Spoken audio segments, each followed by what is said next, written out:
교회는 성탄절을 지키죠. 성탄절을 지키는 이유가 무엇일까요? 교회는요, 보통은 주일날 예배드리죠. 낮에 드리는 예배는요, 주일 예배밖에 없어요.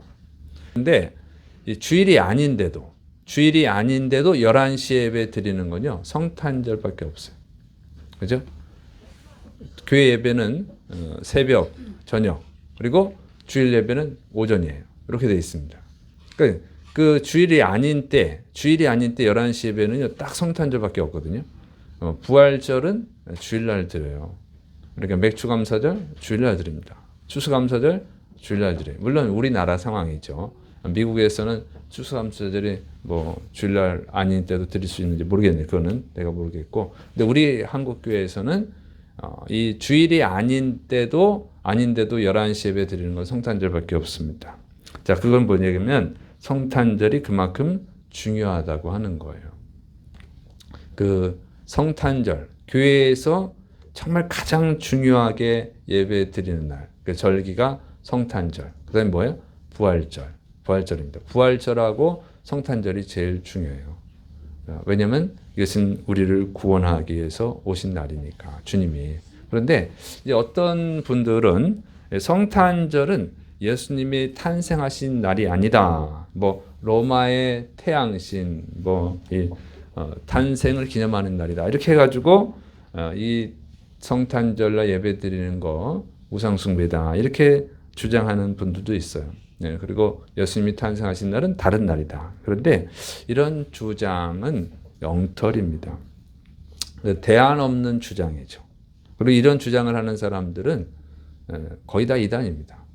우리가 왜 성탄절을 지키느냐? 여러분, 날짜가 중요한 게 아니에요. 예수님의 탄생 날짜는 사실은 모릅니다. 왜 모르냐? 성경에 안 써 있어서 그래요. 성경에 안 써 있는 걸 어떻게 알겠어요? 그러니까 어떤 이론, 아주 기가 막힌 이론을 얘기해도 아무도 몰라요. 어느 누구도 모르는 거예요. 그리고 아무 날짜 하나 잡아서 하는 거예요. 그래서 우리가 전통적으로 25일날 잡아서 하는 거죠.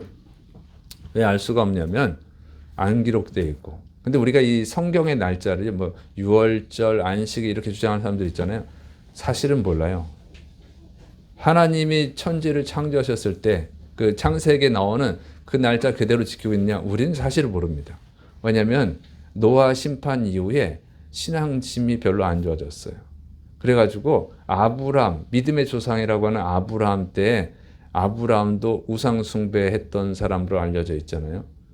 그런 상황이에요. 근데 무슨 우상 숭배했던 그 이론대로 하면 아브람이 우상 숭배를 했는데 무슨 안식일이 며칠째인지 어떻게 알아요? 아무도 모르지. 그건 아무도 모르는 얘기예요. 그러니까 그거는 날짜가 사실은 중요하지 않습니다. 그리고 설령 날짜를 정확히 안다고 해도 그것이 중요한 것이지 아니에요.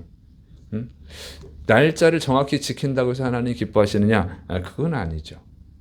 이스라엘을 예수님이 멸망을 예언했잖아요. 예루살렘의 멸망.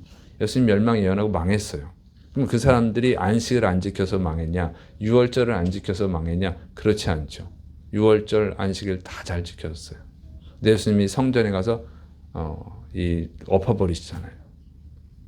그거는 날짜 때문이 아니라 하나님을 바르게 안 믿어서 그런 거예요. 그러니까 하나님을 바르게 믿으면 되는 것입니다. 그리고 여러분 요즘은 대체 공휴일이 있죠? 대체 공휴일이 있잖아요. 그럼 추석이든 설이든 대체 공휴일이 있어요. 이번에도 대체 공휴일을 지키는데 그러면 그 대체 공휴일에 모일 수 있는 가족은 그날이 추석으로 하고 그날을 뭐 설로 하는 거지 날짜 지키는 게 중요한 것이 아니죠. 저 같은 경우도 생일이 있지만 제 상황에 따라서 또 가족들의 상황에 따라서 교회의 상황에 따라서 날짜는 변경해가면서 지키는 거죠. 그 의미를 잘 지키는 게 중요하지 날짜가 중요하지 않습니다. 그래서 그런 것들은 별로 중요하지 않다. 본질이 아니라는 거예요. 그래서 사도 바울이 그러죠. 로마서 14장 5절. 어떤 사람은 이 날을 저 날보다 낮게 여기고 어떤 사람은 모든 날을 같게 여기나니 각각 자기 마음으로 확정할지니라. 사도 바울이 분명히 얘기하잖아요. 그 날짜가 중요한 것이 아니다. 이렇게 말했습니다. 그리고 선교지에 가면요. 어떤 선교지는 교회가 뭐 50개, 뭐 100개가 되는데 선교사님 한 분이에요. 예배 드려줄 수 있는 분이 한 분이라는 거죠. 그러면 선교사님이 주일부터 토요일까지 그분이 가는 날이 주일이에요. 월요일 날 가면 그날이 주일 예배야. 화요일 날 가면 그날이 주일 예배. 이렇게 하지 날짜에 너무 얽매일 필요 없습니다. 그래서 우리는 중요한 것은 예수님의 탄생의 의미를 제대로 알고 감사하고 바르게 지키는 것이 중요한 줄을 믿으시 바랍니다. 그게 중요한 거예요. 그래서 하도 요즘 뭐 성탄절은 뭐 이 태양신의 날이니 뭐니 어쩌고 저쩌고 이제 하는 분들이 있어서 그거 아무리 정확히 알아서 그 날짜를 지킨다 한들 구원받지 못합니다. 날짜가 구원하는 것이 아니고 예수님이 구원하신 줄을 믿으시를 축원합니다. 그런데 어차피 모르는 거지만 교회가 전통적으로 지켜왔고 전 세계 교회가 지키는 25일 날 같이 지키는 게 의미가 있는 것이죠. 자, 그래서 중요한 것은 본질을 알아야 된다. 그래서 자, 오늘은 이제 예수님께서 이 세상에 오시는데 하나님이 그 오시는 데 있어서 특별히 마리아를 선택했다는 거예요. 세상에 수많은 여자들이 있습니다. 그 중에 왜 마리아를 선택했을까? 우리가 이걸 알아야 되는 거예요. 왜 예수님이 구원자가 오시는데 마리아를 선택했을까? 이걸 알아서 마리아가 받은 은혜처럼 여러분이 주님의 은혜를 받기를 축원합니다. 자, 마리아를 선택한 이유가 있어요.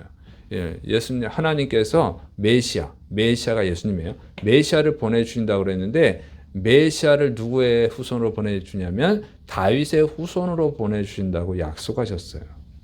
그래서 예수님은 다윗의 후손으로만 와야 되는 거예요. 다윗의 후손이 아니면 메시아가 아닌 거예요.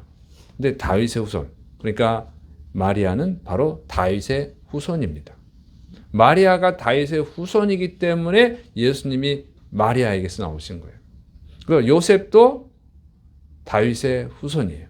요셉과 마리아 둘 다 다윗의 후손이에요. 그래서 이 가정을 통해서 태어나시는 것이죠.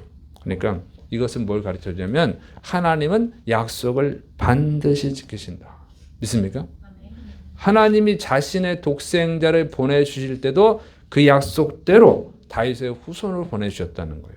그러니까 이것은 무슨 얘기냐면 구원이라고 하는 것은요. 하나님의 약속으로 받는 거예요. 여러분 사람들은 착각을 해요. 내가 예수님을 잘 믿으면 구원받겠지. 여러분 예수님 잘 믿는다고 구원받을 수 있는 게 아니에요. 하나님이 예수님을 믿으면 구원해 주시겠다고 해서 우리가 예수님을 믿으면 구원받는 거예요. 주님이 약속을 안 해주셨으면 어떻게 해요? 여러분이 잘 믿어봐야 구원 못 받는 거예요. 이거는 주님의 약속이기 때문에 구원받는 줄을 믿으시를 축원합니다. 그렇죠? 여러분 생일 잔치에 여러분이 맛있는 음식을 차려놓고 초대하면 그때 가면 먹을 수 있어요. 그죠? 근데 초대도 안 했어. 음식도 준비 안 했어. 생일날 그 집에 가. 먹을 수 있어요? 못 먹지. 어이 똑똑하네. 알잖아.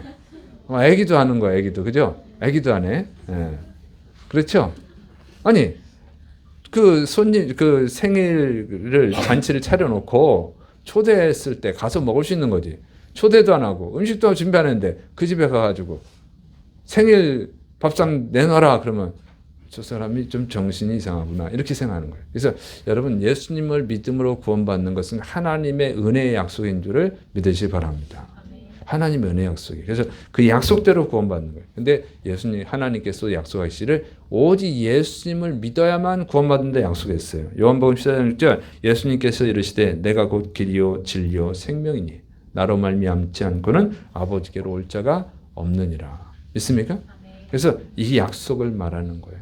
그래서 약속대로 오셔서 우리도 오직 이 약속을 믿을 때 구원받을 수 있는 줄을 믿으시 바랍니다. 자, 두 번째로요.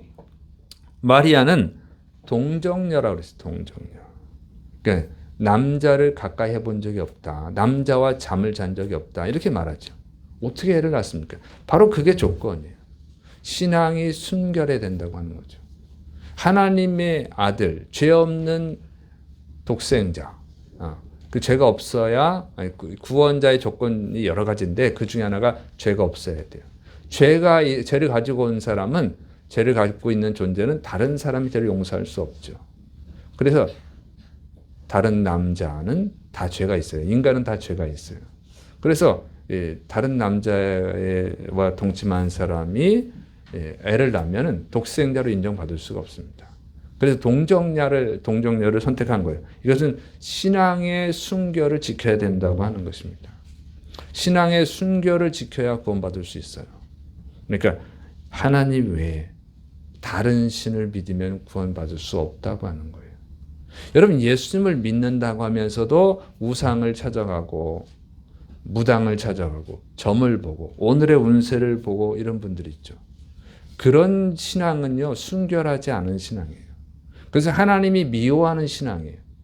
그런 신앙으로는 구원받을 수 없습니다. 근데 착각하는 분들이 있어요. 예수님을 믿으면서도 아쉬울 땐 다른 신을 찾아가요. 그게 안 된다는 거예요. 오직 동정녀를 통해서만 예수님이 오시는 거예요, 구원자가. 그러니까 우리가 신앙이 순수해야지 구원받으신 줄 믿으시기 바랍니다. 하나님께서 아브라함을 선택해서 이스라엘 민족을 만드시죠. 그래서 하나님이 이스라엘 민족을 출애굽시키고 가나안 땅을 주시고 막 축복을 주셨는데 그 이스라엘이 멸망당하는 이유가 뭐예요? 신앙의 순수함을 버려서 하나님 외에 다른 신을 믿었기 때문에 멸망을 시킨 거예요. 그러니까 여러분, 오직 예수님만 믿어야지, 예수님 믿으면서도 다른 신을 믿고 그러면서도 구원받을 것이다, 이렇게 생각하는 분들은 굉장히 큰 착각을 하는 거다. 그래서 요즘은 종교다원주의, 종교혼합주의 이런 것들이 있어요. 그게 멋있어 보이긴 해요. 모든 종교와 화합해야지. 그건 인간이 생각할 때 멋있는 거예요. 하나님은 가증하게 여기신다고 하는 것입니다. 그래서 여러분, 재미로라도 오늘의 운세 보지 마시고 별자리 이런 거 보지 마시고, 믿습니까? 그건 아주 하나님이 가증하게 여긴다고 하는 거예요. 그거 여러분 재밌게 생각하지만 그것 때문에 이스라엘이 망했어요.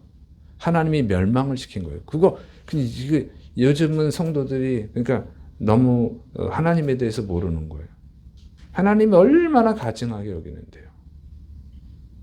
여러분 생일 케이크에 바퀴벌레 한 마리 올려 있으면 맛있게 드시나요? 그 아주 더러운 거죠. 환불하고 그럴 거요. 아니면 제보해가지고 케이크에 바퀴벌레가 나왔다 막 이렇게 보상해라 막 이렇게 될 수 있잖아요. 그거보다 더 더럽게 여기는 거예요, 하나님이. 하나님 외에 다른 신을 섬기는 거. 오늘의 문제 재밌네, 잘 맞네 이러고 있으면 주님은 아주 가증하게 여기십니다. 그래서 신앙의 순수함을 지키시를 축원합니다. 또 이것은 뭐냐면 성경을 왜곡하면 안 된다. 진리를 왜곡하면 안 된다고 하는 거예요. 다른 신만 안 믿으면 되는 것이 아니라 진리를 왜곡해서는 안 된다고 하는 것이죠. 순결해야 된다는 거예요. 순결해야 된다. 자기가 믿고 싶은 대로 성경 말씀을 진리를 왜곡하면 안 되는 거예요. 최근에 로마 교황이 동성애자를 축복할 수 있다 이렇게 했죠. 여러분, 그것은 정말 하나님이 더럽게 여기는 거예요. 더럽게. 아주 더럽게 여기는 것입니다. 그래서 하나님이 소돔과 고모라를 멸망시킨 이유가 뭐였어요? 동성애 때문에 그랬죠. 근데 교황이 이렇게 막 자꾸 바꿔버려. 근데 천주교는 이게 뭐 하루 이틀 얘기가 아닙니다. 중세 시대 때는 면죄부를 사면 구원받을 수 있다. 그래서 또 그 성도들 돈을 다 착취했잖아요. 뜯어내고. 이렇게 진리를 왜곡하면 안 되는 거예요. 하나님은 진리를 왜곡하는 것을 아주 싫어합니다. 요한계시록 22장 18절 19절 내가 이 두루마리 예언의 말씀을 듣는 모든 사람에게 증언하노니 만일 누구든지 이것들 외에 더하면 하나님이 이 두루마리에 기록된 재앙들을 그에게 더하실 것이요 만일 누구든지 이 두루마리의 예언의 말씀에서 제하여 버리면 하나님이 이 두루마리에 기록된 생명나무와 및 거룩한 성의 참여함을 제하여 버리시리라. 그러니까 하나님이 하신 말씀에 다른 것을 덧붙이면 재앙을 내려버리겠다. 하나님 하신 말씀에서 빼버리면 그 생명체에서 빼버리겠다. 그럼 어떻게 돼요? 지옥 간다는 얘기예요. 그래서 성경 말씀을 마음대로 자기 마음대로 바꾸면 안 돼요. 신앙이 순결해야지. 믿습니까? 내가 좋다고 막 집어넣고 내가 싫다고 막 빼버리고 그것은 이제 말세 때 나타나는 현상이에요. 그런 사람은 구원을 받을 수가 없는 거예요. 자기는 예수를 믿고 있다고 생각하는 거지 그건 자기의 착각일 뿐이에요. 주님이 인정하지 않는 믿음은 소용이 없습니다. 그래서 여러분은 이 성탄절에 왜 가장 순결한 여자를 통해서 오셨는가? 바로 이 하나님을 믿는 데 있어서 순결해야 된다는 거예요. 진리, 오직 순수한 진리라는 것은 100% 완전한 거예요. 그 진리대로 예수님을 믿으시를 축원합니다. 자, 그다음에 이 마리아를 선택한 이유는요. 그 진리가 순수하다는 거예요. 그 신앙이 순수하기 때문에 순수하잖아요. 순수하죠. 여러분 예수님을 믿는 게 순수하셔야 돼요. 예수님을 믿는 데 있어서 순수하지 않으면 안 돼요. 마리아한테 나타나서 가브리엘 천사가 자 이제 하나님의 아들 낳을 거야. 저는 남자랑 자본 적이 없는데요. 그럼 그 얘기는 무슨 얘기를 하냐면은 그 당시는 약혼한 여자가 다른 남자의 아기를 임신하면요 파혼 당할 뿐만 아니라 잘못하면 돌에 맞아 죽어요. 남자가 배신감을 느꼈어. 저 여자가 나랑 약혼했는데 다른 남자아이를 가졌습니다. 그럼 이스라엘은 돌로 쳐 죽여요. 여러분 지금 중동에서 그러잖아요. 명예살인이라고 하죠. 그럼 막 죽이잖아요. 지금도. 바로 그런 시대예요. 그러면 이거를 어떻게 감당하겠어요, 마리아가? 이건 잘못하면 죽는데? 그럼 이렇게 위험한 일, 목숨을 거는 일을 하려면 어떻게 해야 돼요? 목숨을 거는 일을 하는 분들 있죠. 세상에 직업에 목숨을 거는 일을 하는 분들 있잖아요. 그런 분들은 그걸 왜 합니까? 대가가 있어야지, 대가가 있어야죠. 목숨을 거는 일을 하는 분들은요, 돈을 많이 받습니다. 그럼 그 위험한 일 하는데 돈을 안 받으면 어떻게 해요? 돈을 요구하잖아요. 근데 마리아가 그러면 돈을 좀 주세요. 이럴 수도 있잖아요. 그건 내가 잘못하면 죽는데 100억 정도 주시고 하세요. 하나님이시니까 하나님 뭐 돈 주는 거 어렵지 않잖아요. 100억, 1000억 아니면 뭐 장수 내 생명은 보장해 줘라. 뭐 이런 것다든가 명예의 축복을 요구한다든가 할 수 있죠. 아무것도 요구하지 않았다는 거예요. 얼마나 순수한지를 보여주는 거죠. 여러분 이렇게 순수해야 돼. 믿습니까? 근데 예수님 믿는 사람들이 순수하냐? 여러분 예수님을 왜 믿습니까? 예수님 믿는 이유가 뭡니까?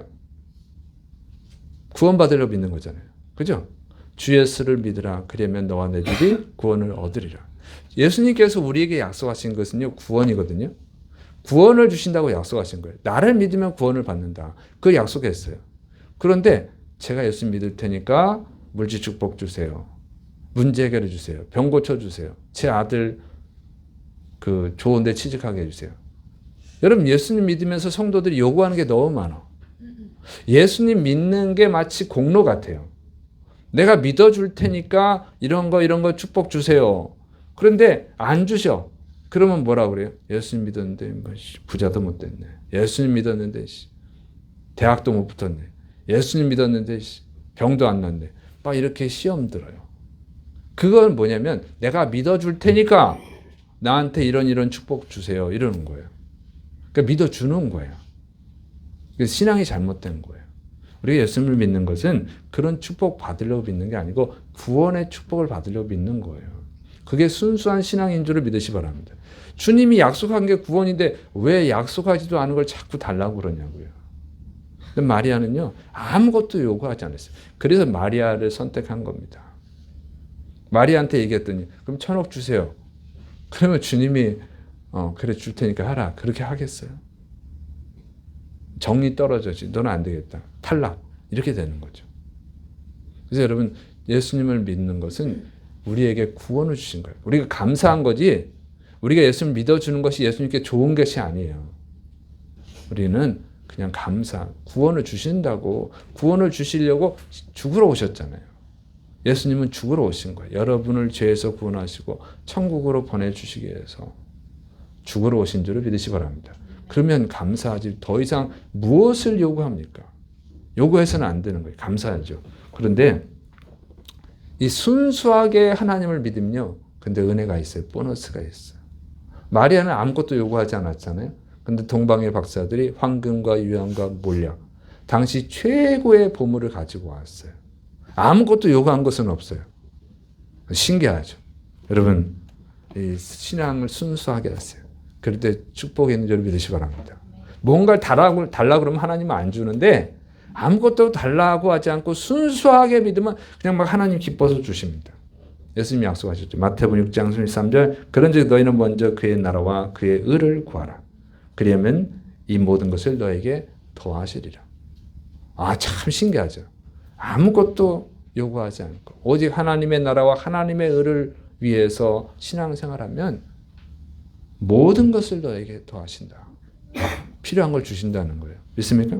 그래서 마리아는 아무것도 요구하지 않는데 받았잖아요. 그리고 지금 마리아는 전 세계 기독교인들에게 존경받는 여인이 됐습니다. 믿습니까?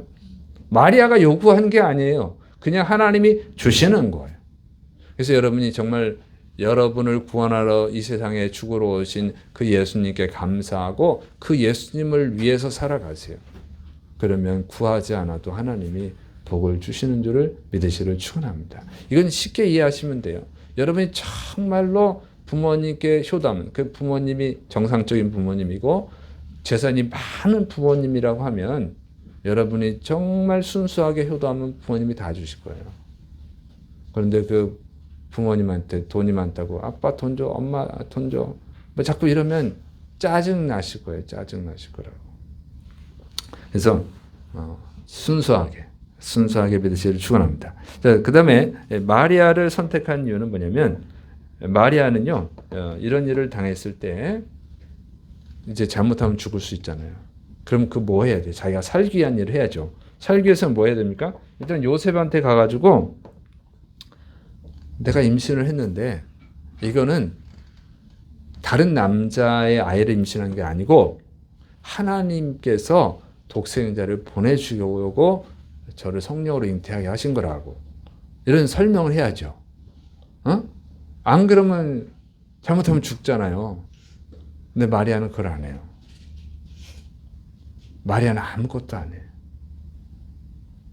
신기해. 성경을 잘 보세요. 마리아는 아무것도 안 했어요. 자신의 결백을 주장하지 않았어요. 그래서 소문이 났어. 요셉한테 소문이 들어갔어요. 약혼 남자인 요셉에게 소문이 들어갔죠. 마리아가 다른 남자의 아이를 임신했대. 그래서 요셉이 어떻게 그러면 근데 요셉은 인격자라서 돌로 쳐 죽여야지 이렇게 안 하고 그러면 파혼을 해야겠다. 그 남자랑 잘 살라고 아마 그런 마음을 가지고 훌륭한 사람이죠. 그랬더니 천사가 요셉에게 나타나서 또 가르쳐 주잖아요. 마리아는 자신의 결백을 주장하지 않았다는 거예요. 하나님이 다 해주셨어요. 그렇게 하나님을 믿고 인내할 수 있는 여자가 마리아였는 줄을 믿으시기 바랍니다. 만약 마리아가 이 얘기를 하고 다니면 어떻게 하겠어요? 나는 억울하다. 난 다른 남자아이를 임신한 게 아니다. 난 하나님의 아들을 임신한 것이다. 막 이렇게 자신의 결백을 주장하고 다니면 어떤 일이 벌어질까요? 그러면 헤로드 왕이 쟤구나. 헤로드 왕이 메시아가 탄생한다는 얘기를 듣고는 동방박사들로 듣고 나서 죽이려고 했잖아요. 그래서 누군지 모르니까 동방박사들이 안 가르쳐 주니까 2살 이하의 아이들 다 죽였잖아요. 근데 마리아가 자신의 결백을 주장하고 다녔으면 헤로드 왕이 당장 알고는 마리아를 죽여버렸겠죠. 그럼 예수님이 탄생할 수 없잖아요. 그래서 마리아를 선택한 거예요. 하나님을 전적으로 신뢰하고 인내할 수 있는 사람. 그게 마리아였는 줄을 믿으시기를 축원합니다. 여러분 신앙생활하다 보면요 어려울 때 있어요. 예수님 믿는 것 때문에 어려울 때 있어요. 전도하다 보면 뭐 미쳤다고 예수한테 미쳤다고 이런 소리도 듣잖아요. 그 억울한 것을 다 얘기할 필요가 없어요. 어떤 분들은 조금만 억울하면 못 참아. 자신의 결백을 막 주장하고 이게 아니고 저게 아니고 막 그냥 요란스럽게 쏘란스럽게 막 그냥 억울한 일 당하는 걸 절대 못 참는 사람들이 있어요. 여러분 그런 것은요 좋은 신앙이 아니에요. 때가 되면 바뀔 때가 있고 뭐 그렇게 자기 변명을 할 수 있는 기회가 있으면 하면 되지만 근데 신앙의 사람들은요. 자기의 억울함을 다 변명하지 않습니다. 다니엘을 보세요. 다니엘은 국무총리였어요.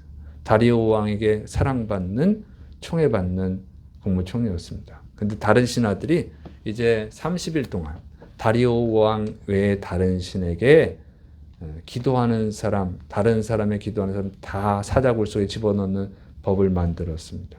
그때 다니엘은요, 분명히 그걸 제지할 수도 있어요. 아니면 그 법을 만든 후에 만약 몰랐다면 그 법을 만든 걸 몰랐다면 다리오 왕한테 이것은 저를 죽이려고 하는 것입니다. 총애를 받으니까 얘기해서 해결할 수도 있어요. 근데 다니엘은 그렇게 하지 않죠. 그냥 기도할 뿐이에요. 하나님께 기도할 뿐이에요. 그래서 사자굴에 던져지죠. 하나님이 다니엘을 지켜주잖아요. 믿습니까? 그렇게 하나님을 신뢰한 거예요. 그런 사람을 하나님이 쓰시는 줄을 믿으시를 축원합니다.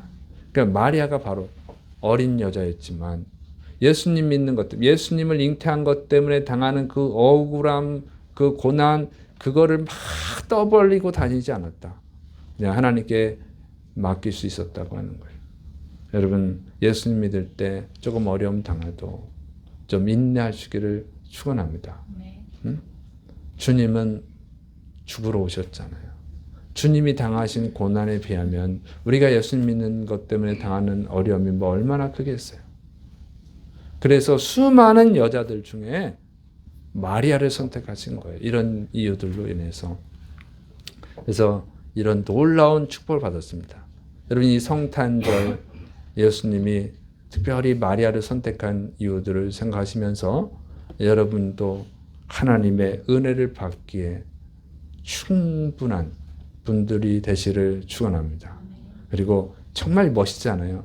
아무것도 요구하지 않았지만 하나님은 마리아에게 황금과 유황과 몰약을 주시고 명예를 주시고 영원히 존경받는 예수님의 어머니가 되게 해주셨다는 그 놀라운 축복을 주셨다고 하는 것이죠. 그런 믿음을 여러분이 그런 축복을 받을 수 있기를 축원합니다. 기도하겠습니다. 사랑이 많으신 하나님 아버지, 이 성탄, 예수님이 이 세상에 탄생하시기 위해서 특별히 마리아를 선택하셨습니다. 이 놀라운 은혜가 우리에게 또 주어질 수 있도록 하나님께서 여기는 주의 사랑하는 백성들을 정말 하나님의 놀라운 일을 위해서 하나님의 역사를 위해서 귀하게 선택하고 귀하게 사용하시고 또 하늘의 놀라운 축복을 더하여 주옵소서. 주께서 이러십니까? 예수님의 이름으로 감사하며 기도드립니다. 아멘.